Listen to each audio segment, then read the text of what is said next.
Join me as I dive deep into history and try to uncover the real reason behind the Salem Witch Trials. The Salem Witch Trials are one of the most infamous events in American history, a dark chapter that still fascinates and horrifies us today. Between 1692 and 1693, over 200 people were accused of witchcraft and 20 were executed. It's a story of hysteria, fear, and misguided justice. But what really drove these events? Was it just mass hysteria, or was there something more sinister at play? The Salem Witch Trials are often seen as an anomaly, a strange aberration in an otherwise enlightened age. But to understand what really happened, we need to look deeper. We need to explore the social, economic, and political tensions that were brewing in Salem at the time. Only then can we uncover the real reasons behind this tragic episode. Salem was a small, rural community struggling to survive in a harsh environment. The town was plagued by crop failures, disease, and Indian raids. The people were poor and their lives were marked by hardship and uncertainty. In this atmosphere of fear and anxiety, it's not hard to see how rumors of witchcraft could take hold. The accusations began in February 1692 when a group of young girls reported experiencing strange visions and fits. They claimed to be possessed by the devil, and they accused 3 women of casting spells on them. The accusations quickly snowballed, and soon dozens of people were accused of witchcraft. The trials were a sham, with little regard for due process or evidence. The accused were presumed guilty, and the only way to escape execution was to confess.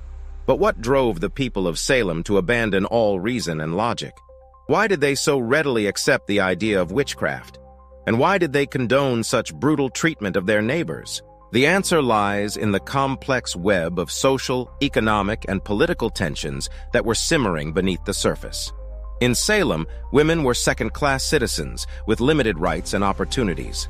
They were largely confined to the domestic sphere, and their lives were controlled by their husbands and fathers. The witch trials were, in part, a way for men to exert control over women, to keep them in their place. Many of the accused were women who were seen as independent or who challenged the traditional gender roles. But the witch trials were also driven by economic motives. Many of the accused were wealthy landowners, and their property was seized by the state after their execution. The trials were a way for the powerful to consolidate their wealth and influence, to eliminate potential rivals and threats to their authority. Furthermore, the witch trials were fueled by political tensions between the different factions in Salem.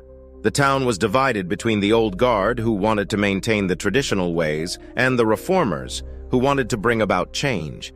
The witch trials were a way for the old guard to maintain their power, to resist the forces of modernity and progress.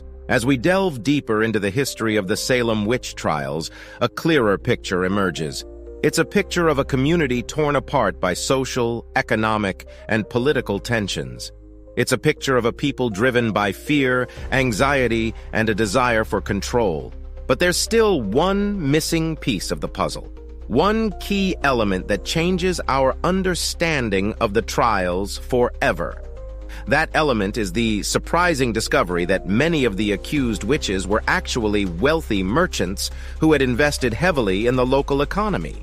They were targeted not because they were witches, but because they were seen as a threat to the established order. The trials were, in part, a way for the powerful to eliminate their business rivals, to consolidate their control over the economy. This new information raises important questions about the motivations behind the trials. Were they really about witchcraft? Or were they about power, control, and economic gain? The answer, it seems, is clear. The Salem Witch Trials were not a case of mass hysteria, but a calculated campaign to eliminate threats to the status quo. The aftermath of the trials was marked by a growing sense of unease and regret. Many of the people who had been involved in the trials began to realize that they had made a terrible mistake. They had allowed fear and superstition to cloud their judgment, and they had condemned innocent people to death. In the years that followed, the people of Salem worked to rebuild their community, to heal the wounds of the past. They established new laws and procedures to prevent such abuses from happening again. And they learned a valuable lesson about the dangers of fear, superstition, and unchecked power. So, what can we learn from the Salem Witch Trials? We can learn that the pursuit of power and control can lead to terrible abuses.